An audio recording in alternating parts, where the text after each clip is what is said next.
on ira dans le Nord, où des ex-ouvrières de Samsonite montent sur scène. Elles racontent leur combat contre les patrons voyous qui ont fait fermer leur usine. La Bulgarie, pays le plus pauvre de l'UE, en France, les Hauts-de-France et en particulier le bassin minier sont les plus touchés par la pauvreté. Et c'est dans ce décor que les ouvrières de Samsonite ont mené un combat épique, combat qu'elles ont gagné. Souvenez-vous, en 2007, l'usine Samsonite d'Hénin-Beaumont fermait ses portes, poussée sciemment vers la faillite par des patrons voyous qui ont d'ailleurs été condamnés à de la prison ferme. Mais après avoir passé 20 ans à fabriquer des valises pour un groupe richissime, les ouvrières n'en sont pas restées là. Elles l'ont poursuivi en justice, gagné 7 millions d'euros au prud'homme. Elles ont attaqué aux États-Unis et manifesté à Boston. Aujourd'hui, c'est cette histoire qu'elles racontent sur scène. Titre du spectacle, On n'est pas que des valises. Reportage Anne-Charlotte Warin, Nicolas Grimard. Prendre son souffle pour faire bloc. Tous ensemble, ouais, ouais. Tous ensemble, ouais, ouais. C'est l'histoire vraie d'une lutte collective racontée par celles qui l'ont vécue. 20 ans de travail à l'usine Samsonite d'Hénin-Beaumont, une vie à fabriquer des valises à la chaîne.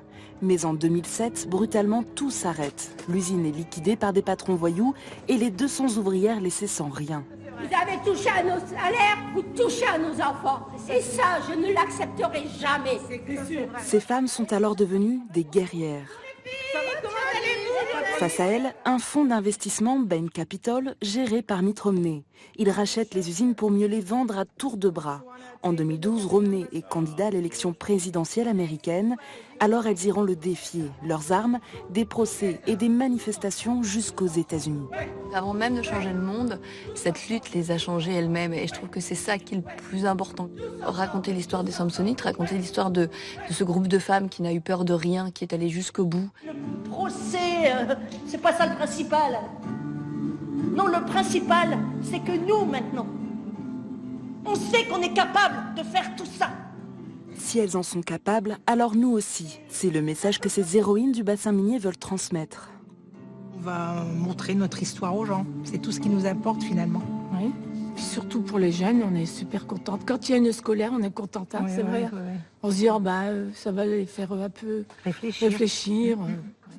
Passer le flambeau de la lutte aux nouvelles générations, c'est l'autre combat des Samsonites, avec des représentations destinées aux élèves des Hauts-de-France.